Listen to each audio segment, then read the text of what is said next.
Hello, welcome to the physics session of today's study. आज फिजिक्स में हम इलेक्ट्रिक फील्ड के आगे जो कॉन्सेप्ट हैं वो हम पढ़ेंगे। बहुत ही इम्पोर्टेंट कॉन्सेप्ट्स हैं। पिछले लेक्चर्स में आपने देखा कि कूलम्स लॉ दो पॉइंट चार्जेस के बीच में फोर्स कैलकुलेट करता है। अभी ये फोर्स ऑफ इंटरेक्शन दो तरह का हो सकता है, force of repulsion and force of attraction. अगर दो चार्जेज हैं वो एक ही नेचर के हैं, पॉजिटिव पॉजिटिव हैं, they will be force of repulsion. अगर दो चार्जेज हों वो अपोजिट नेचर के हैं, एक प्लस है एक माइनस है, तो they will be force of attraction. Charges do attract और रिपेल ईच अदर। अब सवाल उठता है कि चार्जेस अट्रैक्ट और रिपेल करेंगे, इसका मतलब ये है कि वो एक दूसरे के इन्फ्लुएंस में है। स्टूडेंट, बात वही आ गई, इन्फ्लुएंस में है, और हमने इन्फ्लुएंस शब्द को हटाकर क्या कह रहे हैं हम? Electric field. इलेक्ट्रिक फील्ड को हम डिफाइन कर चुके हैं पहले से ही, पिछले लेक्चर में किया है। इलेक्ट्रिक फील्ड क्या होता है? इलेक्ट्रिक फील्ड भी एक फोर्स होता है, but it is a map per unit charge. It is calculated as per unit charge, per unit test charge, and that per unit test charge must be positive. तो हमारी जो भी theories यहाँ हम बनाने वाले हैं, या हमारे अर्ली साइंटिस्ट ने जो थ्योरीज बनाई हैं, डेवलप की हैं, जो डिस्कवरीज की हैं, उसमें पॉजिटिव चार्ज को बेस मान के किया है। तो unit positive charge is a test charge. As if unit positive charge is placed at that point, how much will be the force of attraction or repulsion on that? And that is called electric field. तो हमारे पास electric field हर point की property होती है, हर point पे रहता है, बशर्ते कि उसके आसपास कोई चार्ज हो, पॉइंट चार्ज हो, या कई पॉइंट चार्जेज हो, या कोई चार्ज किसी भी कॉन्फ़िगरेशन में हो। यानी चार्ज किसी भी शीट पे डिस्ट्रीब्यूटेड हो, आगे चार्ज किसी रॉड पे हो, चार्ज किसी स्फीयर पे डिस्ट्रीब्यूटेड हो, तो हम कहेंगे कॉन्फ़िगरेशन ऑफ चार्जेस। तो चार्जेस कहाँ हैं? हर चार्ज, हर पॉइंट चार्ज इंडिविजुअली अपना इलेक्ट्रिक फील्ड हर पॉइंट पे रखता है, तो चारों ओर सेटअप होता है। ऐसे बहुत सारे चार्जेस होंगे, हर चार्ज अपना इलेक्ट्रिक फील्ड रखेगा। तो हमारे पास जो नेट इलेक्ट्रिक फील्ड होगा किसी पॉइंट पर, वो क्या होगा? Algebraic sum of all the electric field. यानी एक का इलेक्ट्रिक फील्ड E1 है, एक पॉइंट चार्ज का, दूसरा पॉइंट चार्ज E2 भी रखा हुआ है स्पेस में, एक E3 रखा हुआ है, और Q3 रखा हुआ है, और चार्ज Q4 है। तो इन सभी चार्जेस के इलेक्ट्रिक फील्ड्स होंगे E1, E2, E3, E4 किसी पॉइंट पर, और उनको हम वेक्टोरियली ऐड कर सकते हैं। स्टूडेंट्स, हमने जिस तरह से फोर्सेज बिटवीन मल्टीपल चार्जेस को ऐड किया था, बिल्कुल सिमिलर लाइंस पे हम इलेक्ट्रिक फील्ड्स को भी ऐड करेंगे। तो इलेक्ट्रिक फील्ड्स है तो फोर्सेज ही, बस इतना है, electric field is the force experience as if there is place unit positive charge. तो इलेक्ट्रिक फील्ड किसी भी चार्ज का या कन्फ्यूजन चार्ज का सेटअप होता है स्पेस में, है ना? तो हम इस इलेक्ट्रिक फील्ड को हर पॉइंट पर डायरेक्शन वाइज और मैग्नीट्यूड वाइज कैलकुलेट अगर करें और देखते हैं, तो हमें पता चलता है कि पास में अगर चार्ज के पास में अगर हम पॉइंट लेते हैं तो इलेक्ट्रिक फील्ड स्ट्रांग रहता है, और चार्जेस के अगर दूरी पर जाएं तो इलेक्ट्रिक फील्ड की स्ट्रेंथ कम होती चली जाती है। जैसे डिस्टेंस आगे जाएगा बढ़ेगा, इलेक्ट्रिक फील्ड का स्ट्रेंथ कम होती जाएगी, या intensity of electric field decrease होती चली जाती है। यहाँ किस रूल से? इनवर्स स्क्वायर रूल से होता है। स्टूडेंट्स, आज हम एक विशेष चीज पढ़ने वाले हैं। आप देख रहे हैं कि पूरा बोर्ड भरा हुआ है, और ये कॉन्सेप्ट आज है कि हम इस इलेक्ट्रिक फील्ड को किस तरह से देख सकते हैं, विजुअलाइज कर सकते हैं हर पॉइंट पर। अगर हमें किसी हर पॉइंट पे, सारे पॉइंट तो नहीं ले सकते हम, स्फीयर की तरफ अगर है, स्पेस में है, 3 डायमेंशन में, तो वहां पॉइंट तो हम नहीं ले सकते, लेकिन आभास कर सकते हैं। लेकिन बोर्ड के, व्हाइट बोर्ड में इतने पॉइंट्स हैं, एक सर्किल अगर ड्रॉ करें उसमें जितने पॉइंट हैं वो तो ले ही सकते, वैसा ही हम आगे उसके उतने रेडियस के स्फीयर में पॉइंट्स होंगे। तो आज स्टूडेंट्स हम बहुत ही इंपॉर्टेंट कॉन्सेप्ट पढ़ रहे हैं, इलेक्ट्रिक फील्ड लाइंस। तो इलेक्ट्रिक फील्ड लाइंस क्या होती है? तो सबसे पहले इलेक्ट्रिक फील्ड लाइंस की डेफिनेशन, जैसा कि आपको मालूम है इलेक्ट्रिक फील्ड लाइंस और लाइंस आप वेक्टर्स को रिप्रेजेंट करने के लिए यूज करते हैं, कर देना लाइन और एरो। तो कोई भी लाइन जिसका लेंथ मैग्नीट्यूड बताता है और एरो किसी भी एंड पे एरो लगा हुआ हो या बीच में कहीं भी लगा हो वो उसी डायरेक्शन बताता है। तो कोई भी वेक्टर क्वांटिटी हम वेक्टर से रिप्रेजेंट कर सकते हैं और वेक्टर का रिप्रेजेंट आपको आता है। तो इलेक्ट्रिक फील्ड एक फोर्स है, point charge place in space, किसी भी पॉइंट है वहां है और चार्ज वहां होना चाहिए नजदीक में। चार्ज नहीं भी हो लेकिन अगर हमें किसी तरह से फोर्स एक्सपीरियंस हो, यूनिट कोई भी टेस्ट चार्ज हम लाते हैं और हमें फोर्स अनुभव हो रहा है और हम पॉइंट चार्ज फोर्स को कैलकुलेट करते हैं, हम कहेंगे इलेक्ट्रिक फील्ड है। तो निश्चित रूप से बैकग्राउंड में कहीं न कहीं चार्जेस प्रेजेंट रहेंगे। तो आज हम इलेक्ट्रिक फील्ड लाइंस के रूप में इलेक्ट्रिक फील्ड को मैप करेंगे। मैपिंग क्या मतलब? पिक्टोरियली ड्रॉ करेंगे। तो वो ड्राइंग्स आज बहुत सारी हैं, मैं ड्राइंग के सारे आपको इलेक्ट्रिक फील्ड लाइन समझाता हूं। तो सबसे पहले इलेक्ट्रिक फील्ड लाइन होती क्या है? जैसा मैंने अभी बताया वेक्टर्स है, तो ये है field lines are just way of pictorially mapping the electric field around a configuration of charge. यही मैंने कहा कि हम पिक्टोरियली यानी पिक्चर के रूप में देख सकते हैं। आपको पिक्चर दिखाई दे रहे होंगे, यहाँ पे बहुत सारी इलेक्ट्रिक फील्ड लाइंस मैंने ड्रॉ कर रखी हैं। हमें बस समझना है कि इलेक्ट्रिक फील्ड लाइंस ये ड्रॉ करते हैं तो इसमें किस तरह से ड्रॉ करते हैं, है ना? ये पहले से ड्रॉ कर रखे हैं मैंने। अगर इसमें अभी आपके सामने मैं ड्रॉ करता उसमें समय लगता तो मैं कुछ समय को बचा सकता हूँ, इसलिए हम देख सकते हैं। और डेफिनेशन भी है, बहुत ही इंपॉर्टेंट है। तो हमारे पास इलेक्ट्रिक फील्ड लाइंस एक पिक्टोरियल वे है इलेक्ट्रिक फील्ड को मैप करने के लिए, इलेक्ट्रिक फील्ड को दिखाने के लिए, किसके चारों तरफ? कन्फिग्रेशन ऑफ चार्जेस की तरफ। तो यहां मैंने लिखा है कन्फिग्रेशन ऑफ चार्जेस। कन्फिग्रेशन एक चार्ज से भी कन्फिग्रेशन कह सकते हैं, there is only one charge, point charge. वहां दो चार्ज भी हो सकते हैं, पॉइंट चार्ज। चार्ज किसी स्फीयर में डिस्ट्रीब्यूटेड भी हो सकता है, तो भी इलेक्ट्रिक फील्ड लाइंस प्लॉट कर सकते हैं। तो ये न केवल सिर्फ एक पॉइंट चार्ज का इलेक्ट्रिक फील्ड लाइंस हो सकती हैं, बल्कि स्टूडेंट्स आप समझिए कि एक पॉइंट चार्ज की इलेक्ट्रिक फील्ड लाइंस हों, अगर उसकी स्ट्रेंथ बढ़ा दें तो इलेक्ट्रिक फील्ड लाइंस और क्लोजर और ज्यादा होंगी। ये हम देखेंगे कि कितनी क्लोज हैं, उनकी डेंसिटी कितनी है। यानी कुछ स्पेस में, छोटे से स्पेस में बहुत सारी इलेक्ट्रिक फील्ड लाइंस हैं, तो हम कहेंगे इलेक्ट्रिक फील्ड स्ट्रॉन्गर है। अगर उतने स्पेस में इलेक्ट्रिक फील्ड लाइंस कम है तो हम कहेंगे वीक इलेक्ट्रिक फील्ड है। तो ये निश्चित रूप से electric field lines electric field को दिखाने का एक तरीका है। होता क्या है? फील्ड लाइन स्ट्रेट लाइन भी हो सकती है और कोई कर्व के रूप में भी हो सकती है।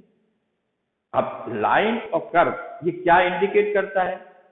अभी देखा कि test charge is brought at that unit positive charge, test charge brought, it is repelled by a charge जिसका फील्ड है। तो हम किसी के फील्ड में टेस्ट चार्ज रखेंगे या वेरी स्मॉल चार्ज रखेंगे तो वो या तो रिपेल होगा या अट्रैक्ट होगा।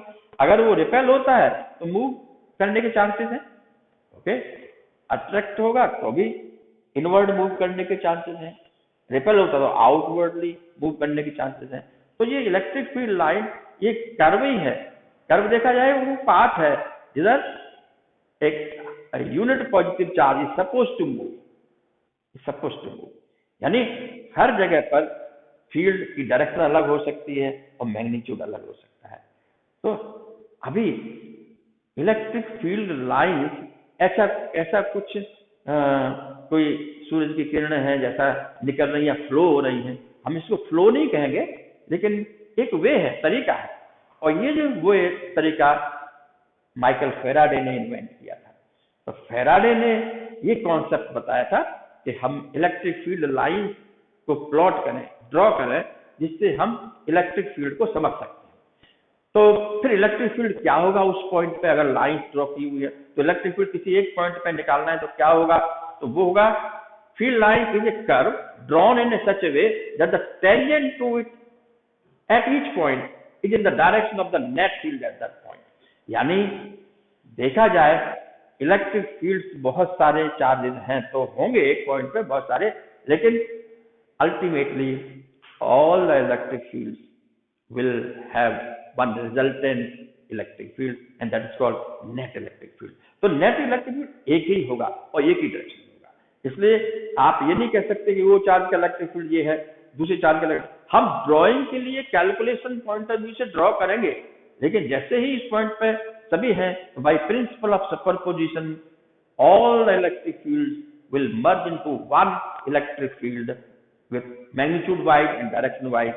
तो एक पॉइंट पे एक ही मैग्नीट्यूड होगा इलेक्ट्रिक फील्ड का, वो नेट फील्ड कहलाएगा, और एक ही डायरेक्शन होगी। एक फील्ड पे दो डायरेक्शन नहीं होंगी, otherwise it will be confusing. तो ये दो पॉइंट जो मैंने यहाँ लिखे हुए हैं, ये इनकी डेफिनेशन बताते हैं कि इलेक्ट्रिक फील्ड लाइन्स होती क्या है। ये कर्व होती है जहां हर पॉइंट पे टेंजेंट ड्रॉ करो। अगर कोई स्ट्रेट लाइन कर्व है तो स्ट्रेट लाइन पे आप जानते हैं स्ट्रेट लाइन ही टेंजेंट होती है। कर्व टेढ़ा ऐसे होगा तो है ना, जैसे मैं कहीं भी कोई आपको देखिए अभी तो मैं ब्रॉड वे में बता रहा हूँ, उसके बाद इंडिविजुअली एक एक पे आता हूँ। आपको ये स्ट्रेट है, ये स्ट्रेट लाइन है, ये कर्व है, ये कर्व है। अब इस कर्व पे इस पॉइंट पे मान लीजिए कोई हमें इलेक्ट्रिक फील्ड देखना है तो टेंजेंट ड्रॉ करें, that will be direction of electric field. अभी देखिए ये इलेक्ट्रिक फील्ड हमारे 2 पॉइंट चार्ज कॉन्फ़िगरेशन है, एक पॉजिटिव है और नेगेटिव है, उसकी इलेक्ट्रिक फील्ड लाइन इस तरह से होंगी। हम इंडिविजुअली एक एक करके आते हैं तब तक। तो पॉजिटिव नेगेटिव दो चार्ज अगर रखें तो फील्ड लाइन का पैटर्न ऐसा होगा। अगर दो चार्ज में एक पॉजिटिव है दूसरा भी पॉजिटिव है तो फील्ड लाइन का पैटर्न ऐसा होगा। अभी इसको समझते हैं। इसलिए मैंने ये आपको बताया है कि field line is a curve. मैंने सीधा ये नहीं लिखा कि straight line, it is a curve, और स्ट्रेट लाइन भी कर्व ही होता है। कर्व का मतलब कर्वेचर से मतलब नहीं, कर्व का मतलब ग्राफ। तो स्ट्रेट लाइन है तो स्ट्रेट लाइन ही टेंजेंट है, वो वही डायरेक्शन बताती है। तो ये नेगेटिव चार्ज इंडिविजुअल लिया है, ये पॉजिटिव इंडिविजुअल लिया हुआ है। और हम ये देखेंगे कि electric line electric field line है वो एक पॉइंट चार्ज का हो तो फील्ड में कैसे किधर को कैसे ड्रॉ होगी। तो स्टूडेंट आज हम एक ग्राफ की सहायता से फील्ड लाइंस को और अच्छी तरह से स्टडी करते हैं, और इसी आधार पर हमारे अगला लेक्चर में electric field lines and flux आएगा। तो आज इसको हम समझ सकते हैं। Let us come to these points one by one. अभी आप देख सकते हैं कि अगर केवल पॉजिटिव चार्ज रखा हुआ हो इसी स्पेस में यहां, तो हम इस जहां तक इसका इन्फ्लुएंस है इधर भी, उसको कैसे निकालेंगे? इलेक्ट्रिक फील्ड की कैलकुलेशन करके। अब मैं फिर से जो पिछले लेक्चर में मैंने इलेक्ट्रिक फील्ड के बारे में बताया था वो फिर से दोहराऊंगा, क्योंकि समय लगेगा, आप वहां देख सकते हैं। लेकिन हमें मालूम है इलेक्ट्रिक फील्ड कितना होता है। इलेक्ट्रिक फील्ड की वैल्यू हम निकाल पता है, और ये इलेक्ट्रिक फील्ड होता है ये E equal to K Q upon R square. इसमें जो टैग ये सोर्स चार्ज है, Q चार्ज ये है, K 1/4πε0। R वेरी कर रहा है, R अलग अलग पॉइंट पे डायरेक्शन वाइज भी वेरी करता है। ये मैंने इलेक्ट्रिक फील्ड का मैग्नीट्यूड बताया है, और डायरेक्शन तो लाइन बताएगी। इसलिए इलेक्ट्रिक फील्ड लाइन अपने आप में डायरेक्शन है। और देखिए यहां मैंने इन पॉइंट्स पे ये बनाया है कि यहाँ इलेक्ट्रिक फील्ड कितना होगा। अगर आप यहां देखें तो यहां अगर इलेक्ट्रिक फील्ड मैंने ये पूरा एक वेक्टर यहाँ के पॉइंट को मैं बताया कि यहाँ फोर्स कितना लग रहा है, जिसका ये मैग्नीट्यूड है और ये डायरेक्शन है। डायरेक्शन कैसे कि अगर यहाँ इस पे आप टेस्ट चार्ज रखेंगे स्मॉल चार्ज, तो वो स्मॉल चार्ज रिपेल होगा पॉजिटिव चार्ज, क्योंकि टेस्ट चार्ज हमेशा पॉजिटिव ही लाते हैं, ये ध्यान रखना, नेगेटिव नहीं लाएंगे। सोर्स चार्ज नेगेटिव हो सकता है, ठीक है। तो हम ये पॉजिटिव चार्ज के ऊपर के पास में कोई भी यूनिट पॉजिटिव चार्ज लाएंगे तो वो रिपल्स होंगे, है ना। आज अगर हम इस स्पेस पर फिर से एक नेगेटिव चार्ज रखते हैं तो ये इनकी डायरेक्शन ही होगी, क्योंकि यहाँ यूनिट पॉजिटिव चार्ज रखने से ये अट्रैक्ट होगा नेगेटिव, तो नेगेटिव चार्ज पर अट्रैक्टिव फोर्स लगाएगा। इसलिए हमारे पास कोई भी सोर्स चार्ज हो तो हमें ये सोच लेना है कि उस पॉइंट पे एक चार्ज टेस्ट चार्ज है जो पॉजिटिव है। आप स्मॉल सोच लीजिए, लेकिन उस टेस्ट चार्ज को यहाँ हम यूज नहीं करेंगे। कैलकुलेशन होगा के Q upon distance, only distance का है, तो हमारे पास किसी भी डिस्टेंस का हो उसका स्क्वायर नीचे आएगा। इसलिए इलेक्ट्रिक फील्ड भी इनवर्स स्क्वायर की तरह से वेरी करता है। अभी देखिए, तो अभी स्टूडेंट आगे हम प्लस और माइनस ले रहे हैं, और जरा एक बार आप वीडियो को पॉज कीजिए और देखिए।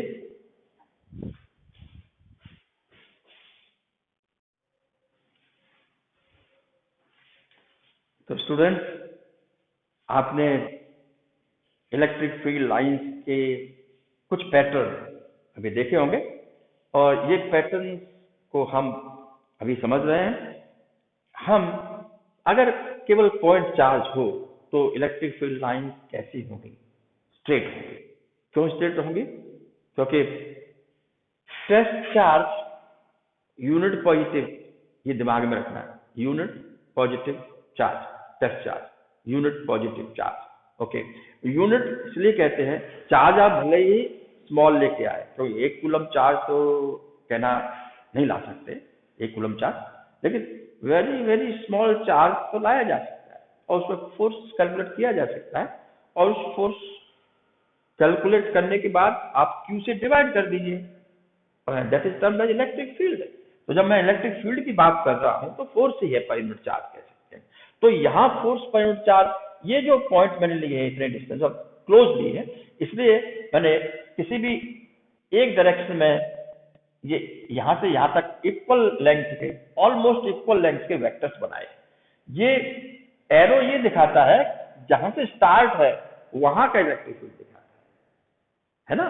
अभी मान लीजिए मैं थोड़ा आगे एक यहां रखता तो यहां इलेक्ट्रिक फील्ड डायरेक्शन तो वही रहती, लेकिन इलेक्ट्रिक फील्ड आपका इनवर्स स्क्वायर कम हो जाता है, के लॉ से कम हो जाता है। जैसे डिस्टेंस को मैं डबल करता हूं तो इलेक्ट्रिक फील्ड 1/4 रह जाएगा। आर को मैं डबल करूं, जैसे अभी पॉइंट यहां इधर, अभी मैंने पॉइंट यहां डबल ले लिया, तो आगे जैसे शिफ्ट करता हूं वैसे आर डबल होते 1/4 रह जाएगा। तो इलेक्ट्रिक फील्ड का मैग्नीट्यूड कम हो जाएगा, डायरेक्शन तो वही रहेगी। अगर हम ये सारे पॉइंट पास पास में, बहुत पास पास में, और हर एक पर हम मैपिंग करें फील्ड की डायरेक्शन कहाँ है, तो हमें एक कंटिन्यूअस कर्व दिखाई दे सकता है, और ये आगे तक जाएगा। जहां तक ये दिखाई, ये एरो ये शो करता है कि और आगे जा रहा है।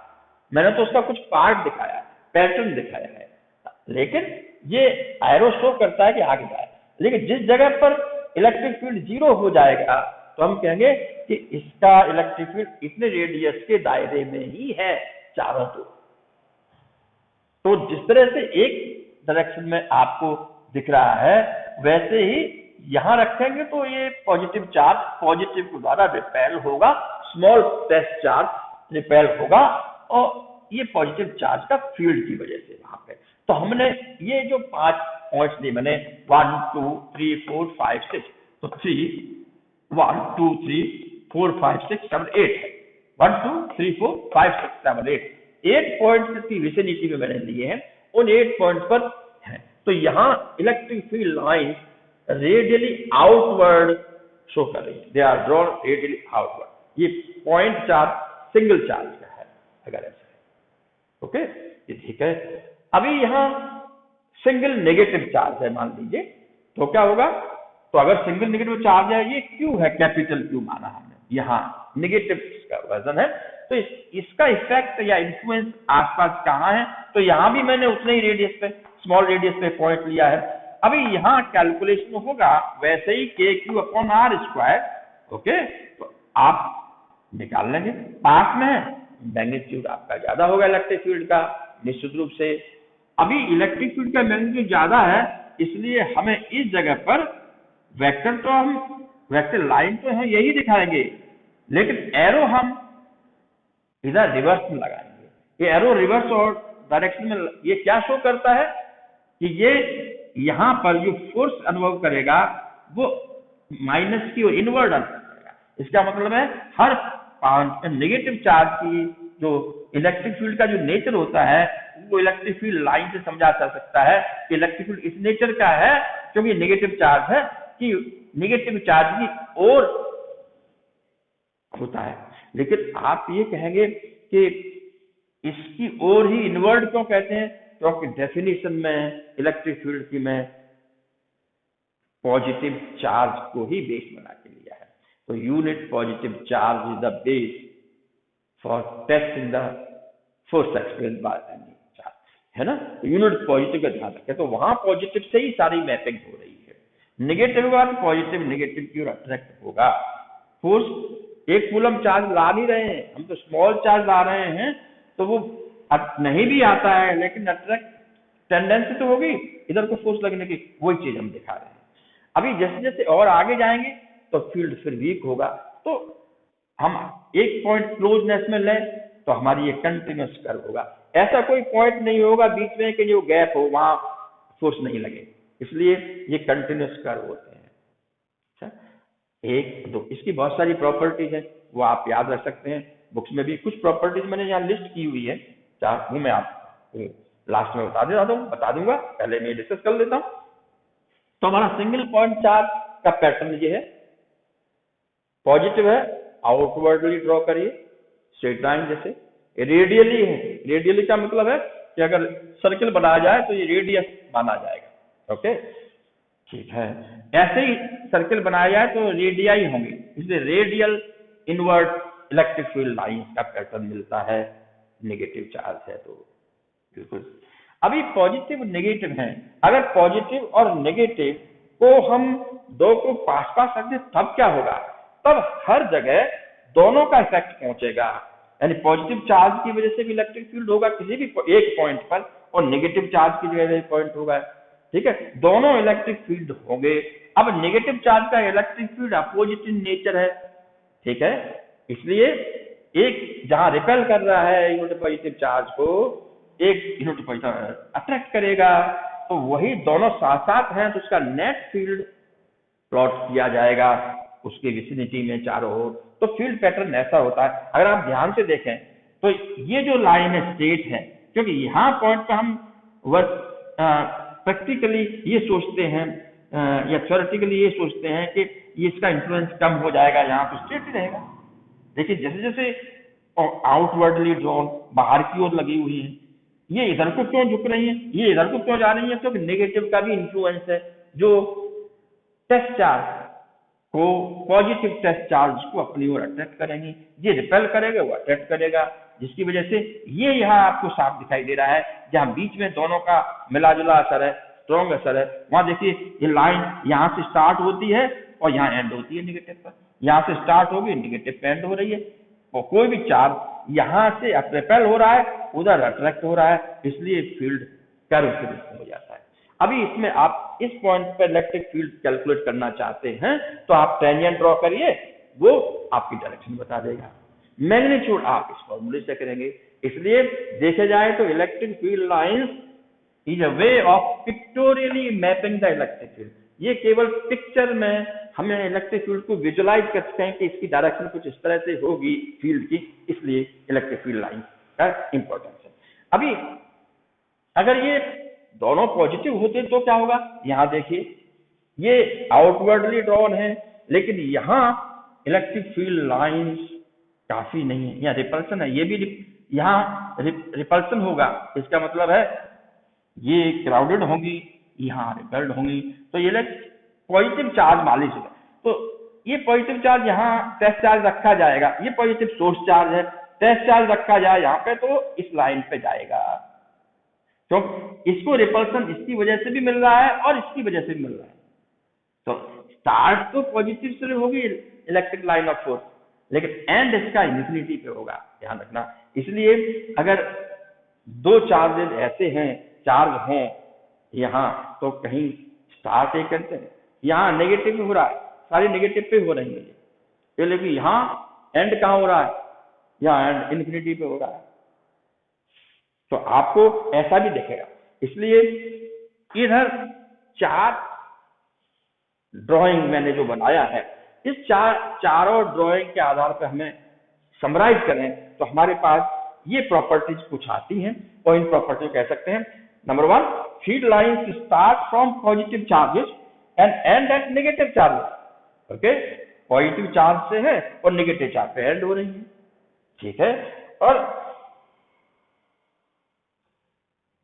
For single charge they may start और एंड एट इन्फिनिटी। अभी देखिए यहाँ स्टार्ट पॉजिटिव स्टार्ट हो रही है, लेकिन एंड इन्फिनिटी पे हो रही है, स्टार्ट पॉजिटिव से हो रही है लेकिन एंड इन्फिनिटी पे। यहाँ के लिए क्या कहेंगे, ये स्टार्टिंग एंड से है, तो वहां से स्टार्टिंग है, मान के चलिए वहां वीक फील्ड होगा और वीक बहुत स्ट्रॉन्ग और स्ट्रॉन्ग, पर यहाँ और स्ट्रॉन्ग होगी, और ये इसकी ओर है, एंडिंग नेगेटिव पे हो रहा है, ये सारे इनवर्ड है, एंड हो रहा है नेगेटिव पे, नेगेटिव चार्ज का पैटर्न ये है। यहाँ इस रीजन में देखा जाए तो ये पॉजिटिव से स्टार्ट है, नेगेटिव पे एंड है। यहाँ देखा जाए तो ये पॉजिटिव से स्टार्ट है, नेगेटिव पे एंड का इन्फिनिटी पे हुए, ये चलिए वहां हो जाएगा फील्ड को। तो हर कन्फिगरेशन ऑफ चार्ज अपना अलग अलग पैटर्न रखता है, इसमें से मैंने कुछ पर्टिकुलर कन्फिगरेशन ऑफ चार्जेस बताया है। तो पॉइंट चार्ज का कन्फिगरेशन तो हमेशा यही रहेगा फील्ड पैटर्न, और दो एक इक्वल पॉजिटिव और नेगेटिव और इक्वल पॉजिटिव पॉजिटिव चार्जेस का हमेशा यही रहेगा। लेकिन इसके अलावा अगर मान लीजिए 3 चार्जेस हैं और वो किसी पैटर्न में रखे हुए हैं, तो उनकी फील्ड लाइन हम कैलकुलेट करने में हमें समय लगेगा, और आपके स्कोप ऐसा नहीं है। आपके स्कोप में ज्यादातर ये है, हमें कैलकुलेशन का डिस्टेंस डायरेक्शन दिए हुए हैं, तो हम सारे इलेक्ट्रिक फील्ड को कैलकुलेट कर सकते हैं डायरेक्शन से, और उनको एक रिजल्टेंट इलेक्ट्रिक फील्ड भी निकाल सकते हैं। तो ये पैटर्न हुए। हमारे पास दूसरी प्रॉपर्टी क्या है, field lines are continuous curves, तो दे आर कंटिन्यूअस, कहीं कोई गैप नहीं है बीच में, कंटिन्यूअस कर्व्स है सारे। ये एंड यहाँ होंगे, मैंने आगे तक ये पॉइंट कंसीडर किए हुए, वहां का फील्ड दिखता है, अदरवाइज जो नजदीक का पॉइंट है वहां भी फील्ड होगा, वहां तो और ज्यादा स्ट्रॉन्ग फील्ड होगा, but negative in nature, negativity inward है। आप देखते हर पॉइंट पे आप देख सकते हैं। स्टूडेंट ऐसा भी हो सकता है कि यहाँ तो कुछ है ही नहीं, ये क्या होगा, हो सकता है यहाँ इलेक्ट्रिक फील्ड 0 हो। हमें बताया ना कि जहाँ फील्ड लाइन है, जिन जिन पॉइंट से गुजरती है वहां इलेक्ट्रिक फील्ड होगा, मैग्नीट्यूड होगा। जहाँ फील्ड 0 है वहां ब्रेक होगा, वहां कुछ होगा ही नहीं, फील्ड लाइन उधर से गुजरना नहीं है, तो कंटिन्यूअस रहते यहाँ भी रहेंगे, कर्व्स रहेंगे।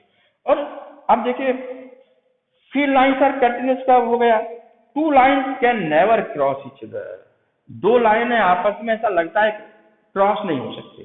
क्यों नहीं क्रॉस हो सकती, कि अगर 2 लाइन हमें मान लीजिए क्रॉस कर रही है ऐसे, आपने बताया, तो ये पॉइंट पर इलेक्ट्रिक फील्ड की 2 डायरेक्शन हो गई, 2 टेंजेंट हो जाएंगे, एक इधर को एक इधर को, तो आप किस रास्ते जाएंगे, इलेक्ट्रिक फील्ड 2 तो होते नहीं है, इलेक्ट्रिक फील्ड कई हो सकते हैं, लेकिन उनका नेट इलेक्ट्रिक फील्ड तो एक ही होगा।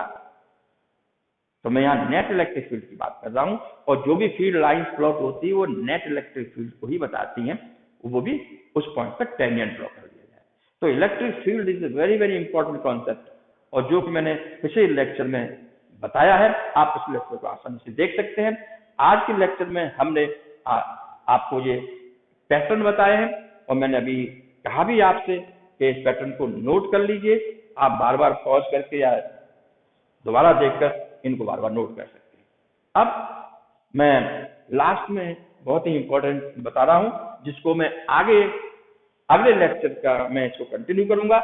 ये क्या चीज है आप देखिए, ये यहाँ चार्जेस मैंने नहीं बताया मैग्नीट्यूड कितना है, लेकिन यहाँ मैंने एक पॉइंट चार्ज लिया ओरिजिन पर जिसका वैल्यू क्यू है। तो यहाँ एक पॉइंट चार्ज क्यू रखा हुआ है। अगर इसकी लाइन्स ऑफ फोर्स ड्रॉ किया जाए जैसे यहाँ ड्रॉ की गई, तो ये भी चाहो तो आप रेडियली आउटवर्ड होंगे ना, होंगे। तो मैंने एक पर्टिकुलर एक सेक्टर में या 9 आपका ये एक सेक्टर कहलाता है। अगर मैं सर्किल लूं तो सर्किल में आप जानते हैं ऐसा सर्किल लिया जाए तो सर्किल को 4 सेक्टर में बांट सकते हैं। तो मेरे पास ये एक सेक्टर है, इस एक सेक्टर की इलेक्ट्रिक लाइन्स ऑफ फोर्स मैंने दिखाई है। ठीक है, अभी स्टूडेंट, अभी आपने नोट किया मैंने एक कुछ बोला इलेक्ट्रिक लाइन्स ऑफ फोर्स। अभी इलेक्ट्रिक फील्ड लाइन्स में बोल रहा था, अभी इलेक्ट्रिक लाइन्स ऑफ फोर्स भी हम बोले। फैराडे ने इसको इलेक्ट्रिक लाइन्स ऑफ फोर्स ही कहा था, इलेक्ट्रिक लाइन्स ऑफ फोर्स, क्योंकि electric field force per unit charge होता है, फोर्स ही है। तो ऐसी लाइन जो फोर्स को की डायरेक्शन बता रही है, निश्चित रूप से वेक्टर बताती है, तो इलेक्ट्रिक लाइन्स ऑफ फोर्स है। लेकिन आजकल इलेक्ट्रिक लाइन्स ऑफ फोर्स को एक कंफ्यूजिंग फ्रेज है इलेक्ट्रिक लाइन्स फोर्स। आप इलेक्ट्रिक फील्ड लाइन ही कहिए, ऐसी लाइन जो इलेक्ट्रिक फील्ड बताते हैं। ठीक है, फील्ड भी फोर्स होता है, क्योंकि मैग्नेटिक फील्ड में जब हम मैग्नेटिक फील्ड लाइन ड्रॉ करेंगे वहां इनमें अंतर रहेगा। यही जब भी मैग्नेटिक फील्ड आपको बताऊंगा आगे मैग्नेटिक फील्ड, तो फिर मैग्नेटिक फील्ड लाइन्स भी प्लॉट करके दिखाऊंगा। और मैग्नेटिक फील्ड लाइन्स में फर्क है, एक विशेष फर्क तो नंबर 4 पे दिया हुआ है, वो ये है कि field lines do not form any close loops.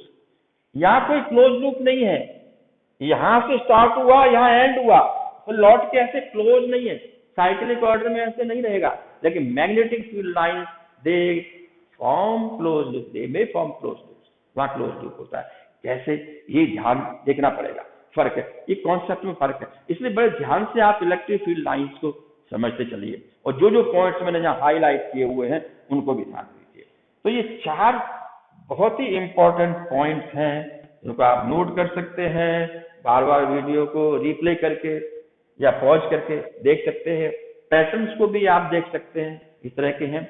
और आगे हम जो पढ़ने वाले हैं वो है इलेक्ट्रिक फ्लक्स। तो इलेक्ट्रिक फ्लक्स में हमारे पास ये देखना होगा कि जो एरिया है, देखिए ये लाइन, कितनी लाइन्स मैंने, कुछ लाइन्स मैंने दिखाई है, इलेक्ट्रिक लाइन्स है, इलेक्ट्रिक फील्ड लाइन्स कहना चाहिए, इलेक्ट्रिक लाइन्स ऑफ फोर्स है, मैं इलेक्ट्रिक फील्ड लाइन्स बोल रहा हूँ।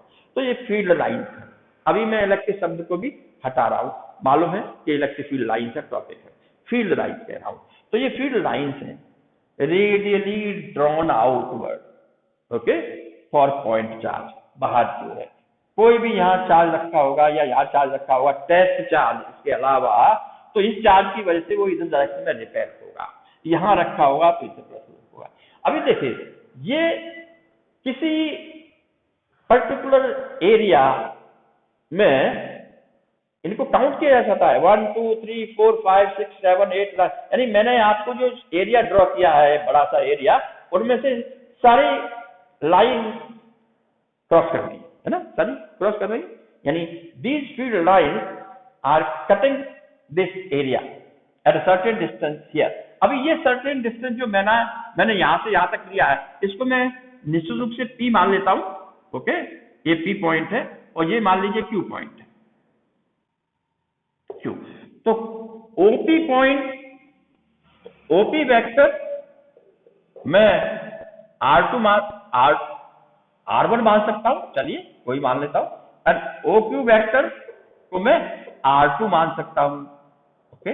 R1 ये है तो R2 ये लिए, आप R1 इसको भी मान सकते हैं, R2 इसको भी मान सकते हैं।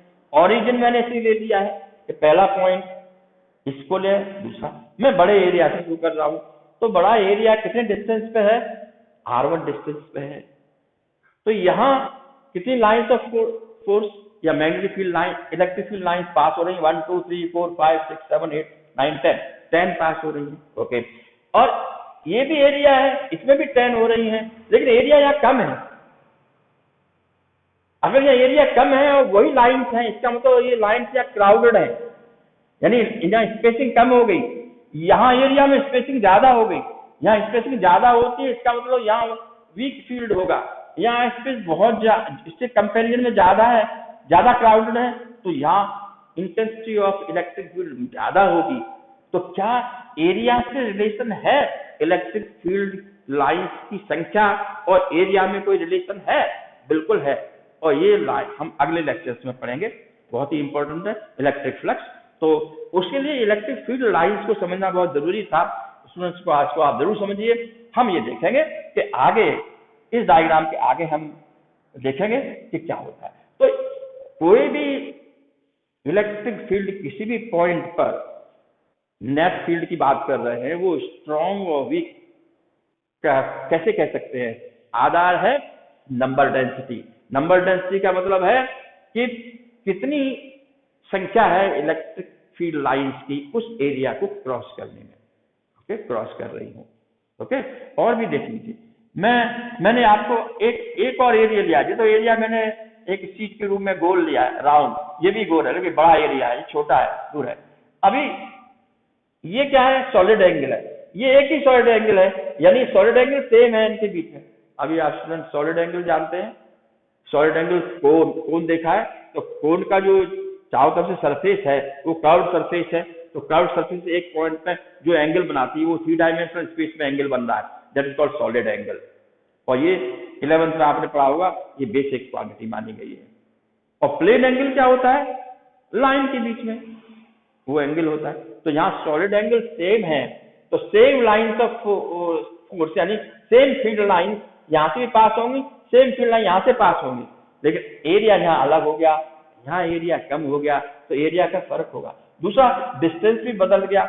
R1 डिस्टेंस है, यहाँ R2 है, तो R2 लूंगा मैंने डिक्रीजिंग ऑर्डर में लिया है, तो वहां कम डिस्टेंस है, कम डिस्टेंस है तो इलेक्ट्रिक फील्ड ज्यादा होता है।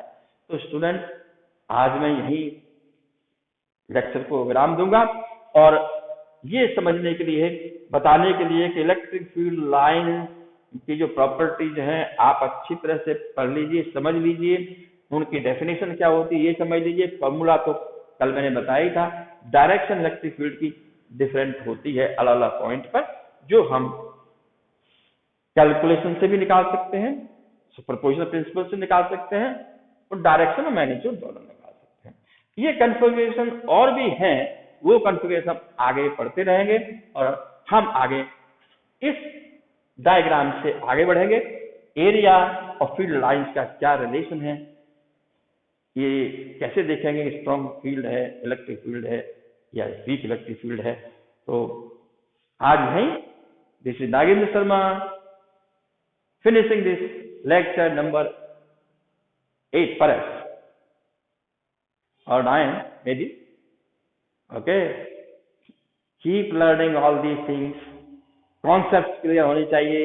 और आगे ये दो लेक्चर्स थे जो मैंने इलेक्ट्रिक फील्ड और इलेक्ट्रिक फील्ड लाइन के बारे में कहा है, इनको अच्छी तरह समझ लीजिए क्योंकि इनका काफी एप्लीकेशंस है आगे। तो Nagendra Sharma Dr. Nitin's Academy say closing today's lecture. Okay, thank you.